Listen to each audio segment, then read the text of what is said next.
My question is, how far are you from general relativity? So how far are you from curving these checkered structures? Right. That's a Thank really you. good, yeah, that's a really good question. What happens here is the thing that you'd think of as the light cone, which is an absolute limit that's constraining the particles. It really looks like a square-based pyramid, like an Egyptian pyramid. And in order to get a round light cone, you have to go inside it a bit. But if you go inside it, then that gives you the possibility of a physics where you can bend these things to some extent. You can bend these conical structures a little bit and stay within that square-based pyramid.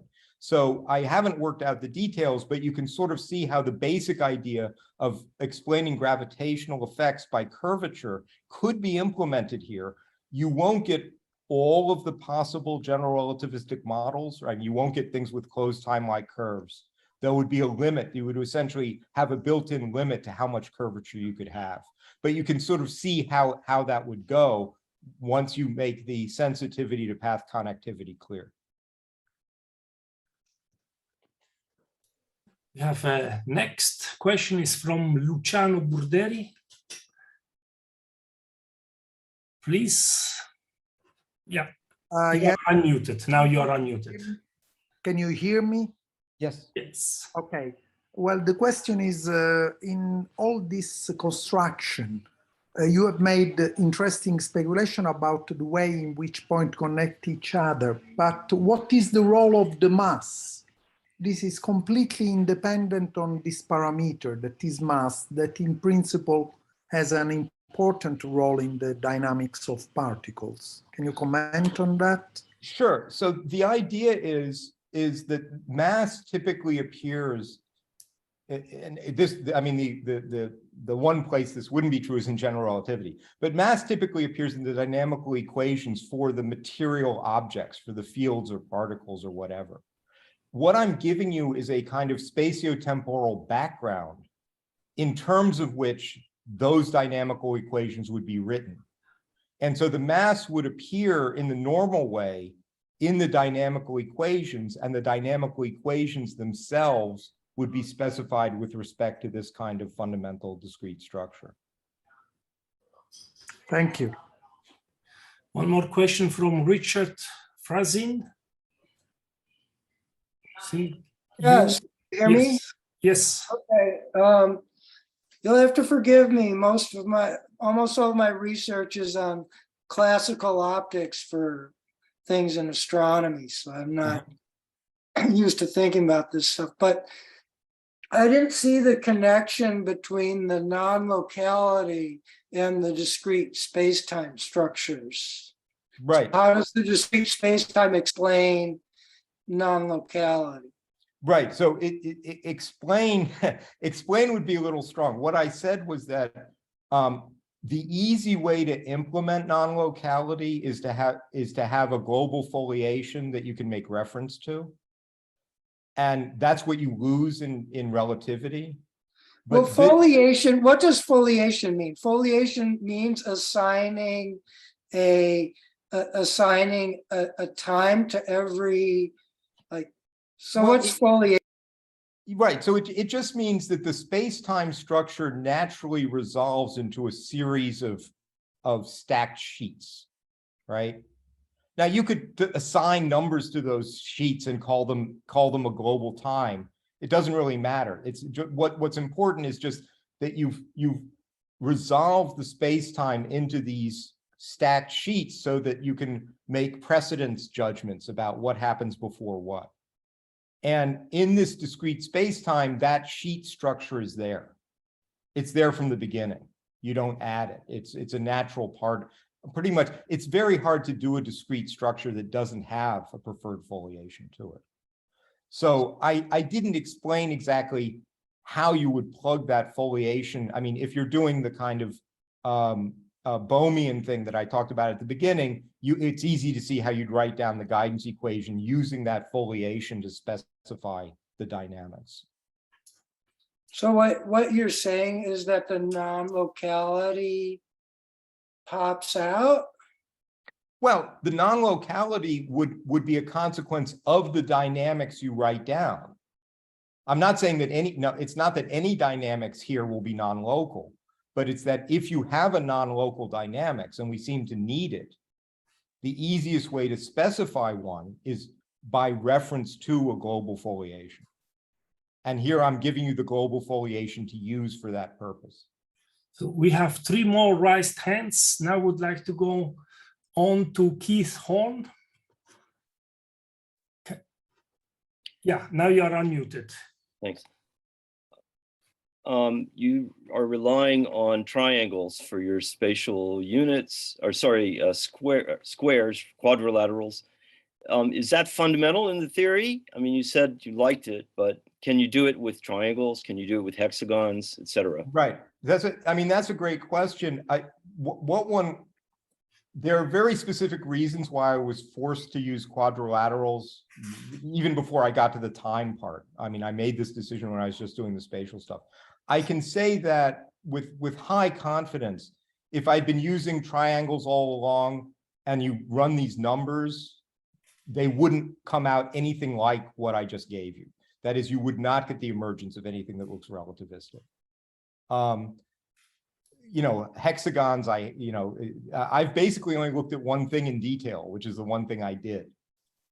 If it turned, it would be interesting, of course, to find out that this is a generic phenomenon, that many discrete structures would give you this emergence. But my guess from my understanding of why I'm getting it is that actually you'll only get it if you use quadrilaterals and then cubes. So we have one more question now from Norma Sanchez. Yes, yeah, you are unmuted. Good afternoon from Paris. Thank you.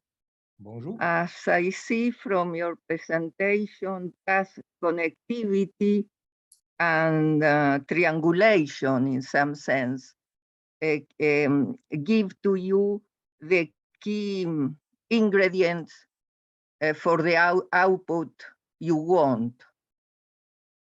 The question is, why this input? Because one can define perhaps other, I mean, from the mathematical point of view, other connectivities, other foliations, and then you will not obtain that. In my mind, I finish that and so. In my mind, the question of non-relativistic or relativistic is not the key point, but the question is about the foliation or the discretization. And discretization of a space-time is an idea which has been also implemented from quantum theory. And I think that the key here, the underline, is a quantum theory, because even what you explain give me the remember of the path integral formulation of quantum theory. Because if you don't take the physical path, say, connecting one event in another, you don't reproduce quantum theory in the canonical wave and so on.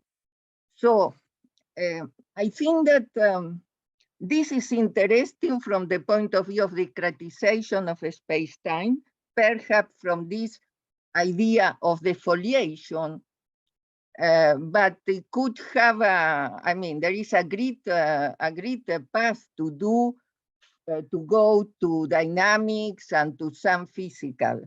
Another point, and I finish, is about the physical parameters, the physical or even mathematical parameters you need to introduce here, because there are some parameters.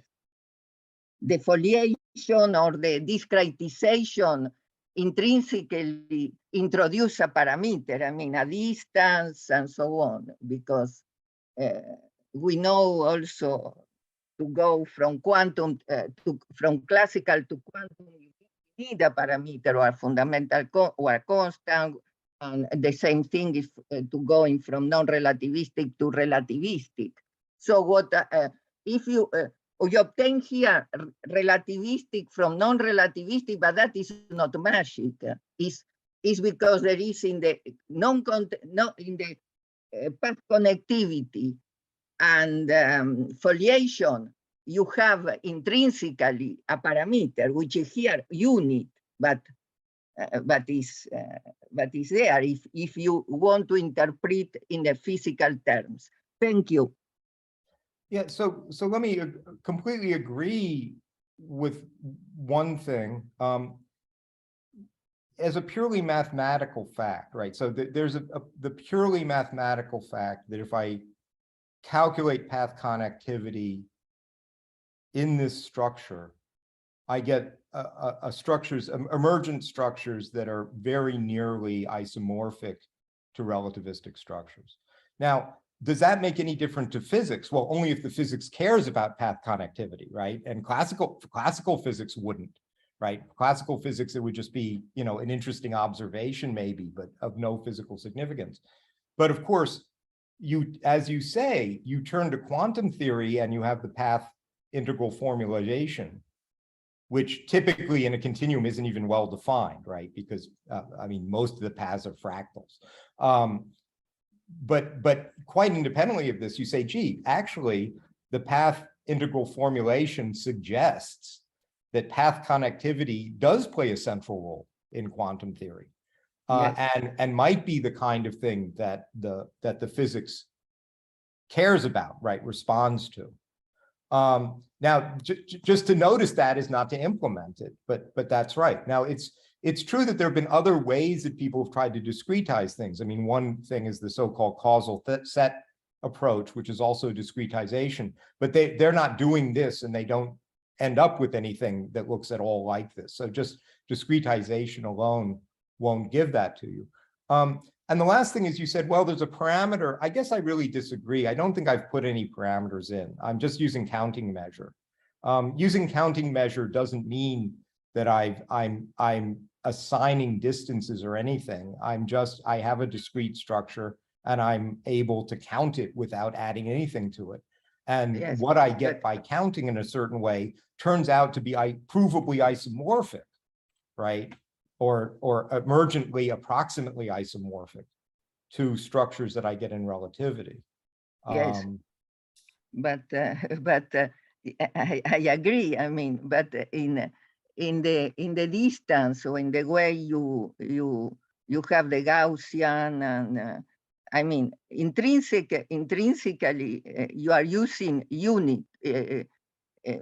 You are using parameters equal to 1. You don't need here, but you have, when you said discretization, well, there is a limit in which the discrete space-time become continuous, and there is a length, perhaps a minimal length from which you can you don't have any more resolution. So a parameter is intrinsically in the way you are you have a foliation because you have some distance. And what is this distance? If you are talking about Minkowski space in some sense. Well, if you talk about Minkowski space, intrinsically you are putting C equal 1.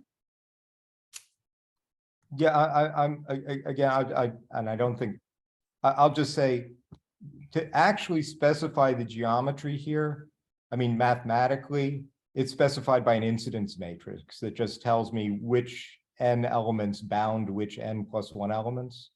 If I in terms of the spatial geometry and then in terms of the temporal geometry, it's just which ones are immediate successors of which ones. So all of this would just be done by incidence matrices and simple things that don't actually involve any distance parameter or anything like that in their specification.